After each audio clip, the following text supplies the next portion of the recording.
Hey, Chaotic Crew, Brian here. I've got a fun new Magic the Gathering Foundations Commander to go over, and probably the weirdest name that I've seen from a card, but hey, I'm here for it. We've got Shroofus Sproutsire. It is a 1/1 legendary Saproling for 2 of anything and a green mana. It has Trample, and whenever a Saproling you control deals combat damage to a player, create that many 1/1 green Saproling creature tokens. So very fun card here. You could go like Fungus, Kindred, Saproling, Kindred. You could also go kind of the Voltron strategy, right, in green for a 1/1.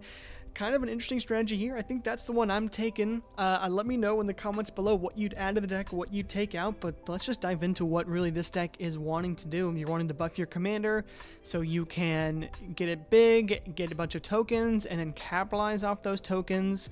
Sometimes it's easier said than done. There's a couple ways that this goes in a little bit, maybe too many directions, but I think it's pretty fun and more of a casual deck for sure. We'll start off with the creatures in the deck. There's not that many, only 13. We've got some ramp pieces like Arbor Elf, Elvish Mystic, Llanowar Elves, just really ways to help make sure we get our commander on turn 2, because the earlier we get our commander, the better we are. We've got some, payoffs for getting more power, like Spore Crown Thal is going to buff our commander and any other Saprolings our commander makes by 1. Ruxa is a really good way to buff your Saproling tokens, right? And then you can have your tokens become unblocked. So your tokens will be 2/2s and they'll make 2 Saprolings when they deal damage, right? So that's really good in the deck as well. Oran Frostfang helps, keep our commander and Saprolings hitting in without being, blocked as much. We've got a few Saproling generators like Brightcap Badger is a way to make more Saprolings and lets our Saprolings tap for mana. Tindershoot Dryad's a classic in this style of deck. Utopia Mycon can sacrifice Saprolings to add mana and can also make 1 every 3 turns, which not a great rate, but being able to sacrifice them for mana when we need to is pretty solid there. Verdant Force will make 1 on each upkeep, which is great. Roaming Throne also going to make a ton of Saprolings with our commander's triggered ability, making multiple or twice as many, right? So that's really good there. And then we do have Defiler of Vigor, which we do run a lot of permanent spells in here.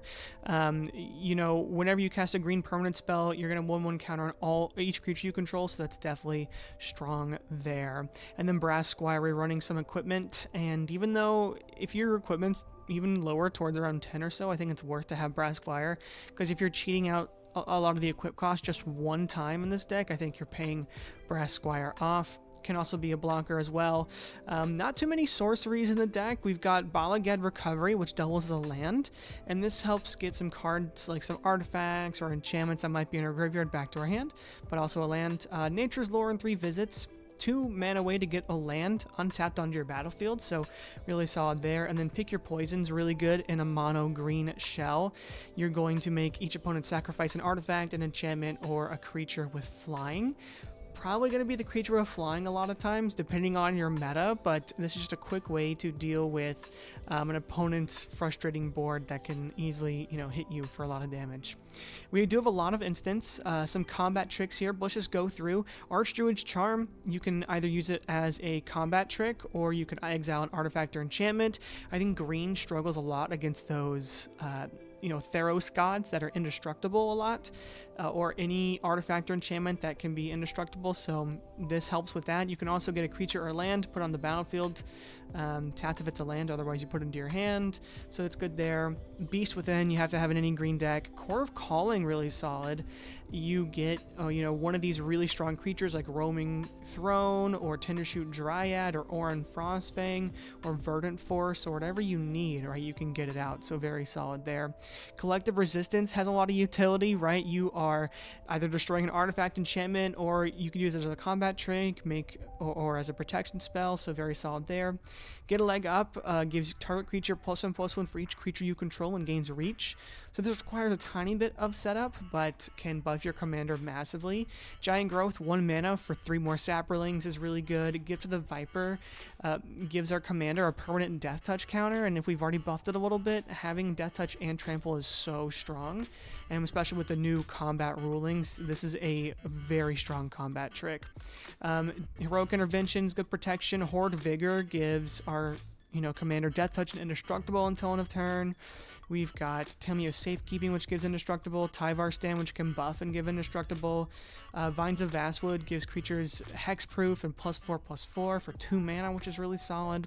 Might of the Masses, another card like Get a Leg Up, where it's giving +1/+1 for each creature we control. So if we have 5, 6, 7 Saprolings out already, we can start to capitalize off of that. Nature's Claim is super good. We have Primal Bellow, which is amazing. It's giving +1/+1 for each forest we control, which is typically going to be around 4, 5, 6 when we're doing that. So 1 mana to make 7 Saprolings is a great play. Return of Nature is artifact enchantment removal, plus you can also exile a card from a graveyard, which is neat. And then Ruinous Intrusion, more artifact enchantment removal, but also buffing our commander, and it exiles the artifact and enchantment. So a strong removal package there. And then we do have a lot of artifacts, right? We have Basilisk Collar to give us Death Touch and Lifelink. Because our commander already has Trample, it's really solid. We do want lots of artifacts that buff our commander, because our commander starts out with very little power, so we want to buff them a lot. So Black Blade Reforged is really good, giving us +1/+1 for each land. Bone Sabers, giving it 4/+1/+1 counter each time it attacks, so very solid there. Brotherhood Regalia, making it unblockable, so easy to get in, right? Champion's Helm, giving it hexproof and buffing it a little bit. Commander's Plate, giving it every other color, and +3/+3, really solid there. Excalibur, we do have 18 artifacts. This will probably cost around like 6-ish. This is more of a game ender, or we're starting to close out the game here, so probably not going to be free, right? We don't have a ton of historic stuff in here, but it will be cheaper than 12 for sure. Fire Shrieker gives double strike, also very solid. Hammer of Dazan can help cheat out those equip costs, and it makes our commander indestructible. Idol of Oblivion draws us cards. Lava Spur Boots, and you know what? I'm actually going to no, I'll keep it in, just because having that haste is really good. Our commander will probably die occasionally and get board wiped, or get exiled by some white removal. Would be a very popular target for that. So having this plus Swiftfoot Boots to help give haste is going to help out so much. Mask of Memory draws 2 cards then discards a card, which is just essentially drawing a card, but you get to look at 2 more, which is pretty nice. Patchwork Banner is a mana rock, but also buffs our commander and all of our Saprolings, so very solid there. Gotta have Soul Ring. Stoneforge Masterwork, giving our commander +1/+1 for each other creature we control that shares a type with it, so for all the Saprolings we make, it's going to continuously buff our commander even more. Terry and Soul Cleave are really solid too. It punishes our opponents for treasures or clues or whatever, and also makes it so that when our Saprolings die, it's actually buffing our commander, so really good there. And then Trailblazer's Blue's another way to make our commander unblockable. We have a few enchantments to go over. Alpha Authority gives our commander hexproof and can't be blocked by more than 1 creature, so if our commander is big, that is going to spell some trouble for our opponents. Beastmaster Ascension is, the go wide strategy of the deck, very solid there. Blanchwood Armor buffs for 1 for each forest we control. Cryptolith Rite makes our tokens start generating some mana, which can be really good later on in the game. Fungal Plots is a way to, hit on graveyards while making Saprolings, and then we can also sacrifice Saprolings to get some card draw, which is nice. Growing Rites of Vitlamok is gonna get us a lot of mana here mid-late game. Kenner's Transformation is a good removal spell. Song of Frey Release starts off like Cryptolith Rite and then gives all our creatures +1/+1, Vigilance, Trample, Indestructible in the 3rd chapter. Song of the Dryads is fantastic removal for a commander. Sylvan Anthem is buffing all of our creatures, and then whenever a green creature enters, we scry 1, so we get to scry 1 potentially several times if we can get, 4 or 5 Saprolings in the battlefield at the same time. And then probably the MVP of the deck, Tribute to the World Tree, is so good. Whenever a creature enters the battlefield, draw a card if its power is 3 or greater, otherwise put 2 1/1 counters on it. So Very solid there. Utopia Sprawl and Wild Growth are ways to get our commander out on turn 2. Like we said, we really want that. And then Verdant Embrace is going to buff our commander or one of our other saprolings, right? And then at the beginning of each upkeep, we're creating a 1/1 saproling. So very solid there. Only running 33 lands, 34 with the MDFC, 25 forest, and then we've got some utility here. Mosser Bridge, Oran Reef can buff every saproling we get when that enters the battlefield. Rogue's Passage helps our commander be unblockable. Scavenger Grounds deals with graveyards. We can ramp with Blighted Woodland and Castle Garenbrig, and then Demolition Field and Ghost Quarter are some land removal pieces, which I think nowadays is the most important to have. But let's dive into a play test here and go from there. We've got some lands, we've got some low to the ground stuff. Let's keep this hand and see where it goes. We'll start off with a forest into a stone forge masterwork, so that's great. Next turn we will so I'm actually think we're going to go Castle Garenbrig, and we're going to Sylvan Anthem so we can scry in our next turn when our commander enters. We could play the Nature's Lore and get another forest for free, but we don't need that right now. Next turn, we get that spell. We'll go ahead and get that and pay 3 for our commander, and then we will be scrying 1. And we can put that on the bottom. We don't really need that right now. And then we will go to turn 4. So that's actually a great draw here. We do have Blanchwood Armor, which can buff our commander. Get a leg up doesn't really do anything right now because we only have 1 creature, so this only would buff it by 1. Stoneforge Masterwork only buffs our commander by nothing right now.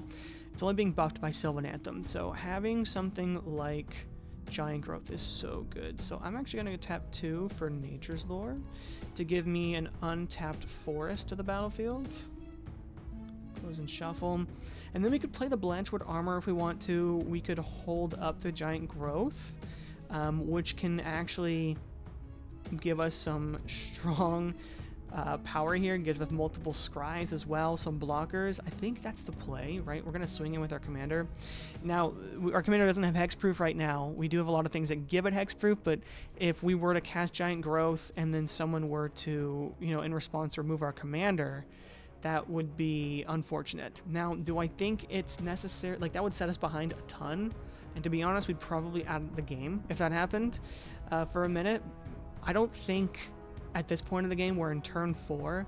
We're probably not in the best position out of everyone on the table for us to be getting targeted like that. People probably want to save their removal for a creature that, is very stronger. The only very stronger. Look at me. Listen to me speak. But no, people will probably use it on a higher threat target, right? Our commander isn't super threatening right now. The only way I see this happening is if the person you're attacking has a removal in their hand. They don't want to use it. They don't want to take 6 commander damage or 5 commander damage. But yeah, so then you're making 5 saplings. You can equip this next turn to give it +5/+5. You can do Blanchwood Armor. You can get a leg up. We get to scry 1 5 times, which is pretty great, or however many. If someone chump blocked, maybe you scry it 3 times. It's a pretty great start here, and we've really got some good stuff going. Let's try another quick game. Don't like Soul Ring. We'll do that. Another quick game. All right, 2 mana and a dream is what this is. We've got Patchwork Banner, which helps a little bit. Beastmaster Ascension is not going to be online for a while. Our Spore Crown Thalet will be buffing our commander. We just really need to draw some lands. We do have a protection spell. Court of Calling can be really good, so if we draw the mana, this can be nice, but the problem is drawing the mana means that we have to get to we also need a point where we can start generating some tokens. So we're going to be relying on these 2 cards to start us off by generating 1 or 2 tokens when our commander deals damage, and go from there. But let's go ahead and keep it and start. We don't get what we want. Turn 2, we get an Oran Reef. Oran Reef. We'll go ahead and play that tapped. We could have played the Spore Crown Thalet, but it's honestly better here to get this tap land out of the way. Next turn, we do get Brotherhood Regalia, which is honestly so good for us because we can play our commander, and then next turn we can do Brotherhood Regalia, even if we don't draw a land. So that is the play right here. If we do... Ooh, that's so good. I think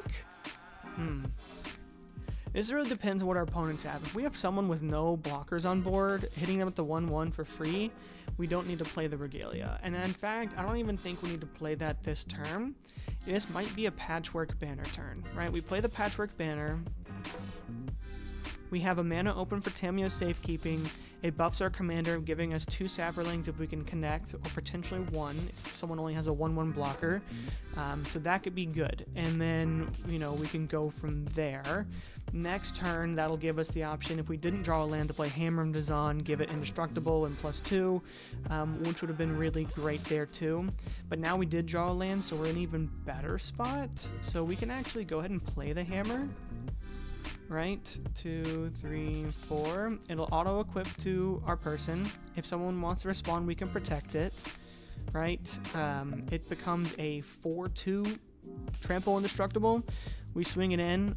Say we get some, you know, 2 Saprolings. We can tap this if we want to give them both +1/+1 counters. So there'll be 3/3 Saprolings, right? And then we're gaming, right?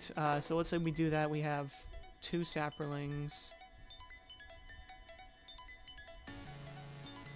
And this isn't even Magical Christmas Land. I think, you know, we have the answer. We can say that potentially, you know, we've used the answer at this point. Now we have, it's still indestructible, right? It's going to be hard to get past that. We have 2 tokens. We're going to make more tokens. We can get a leg up. We can make him unblockable. We can do lots of things, and we can even buff him even more with Spore Crown Thallid. We could also, if we want to, Court of Calling for something, but yeah, we can build up our token count this turn, and then Beastmaster Ascension next turn for some serious damage, and then we're just in a massive lead at that point, so this will definitely run away with the game. But yeah, that's going to do it for this deck tech. I hope you all enjoyed it. Really, the name here is everything. Shroofus Sproutsire, one of the favorite commanders from this upcoming set. And I hope you have fun building him. Let me know what you'd like to see in a new deck tech coming up, and what else you would add here, what you would take out. I want to hear it all. So write it in the comments below, and otherwise, I'll see you next time. Bye.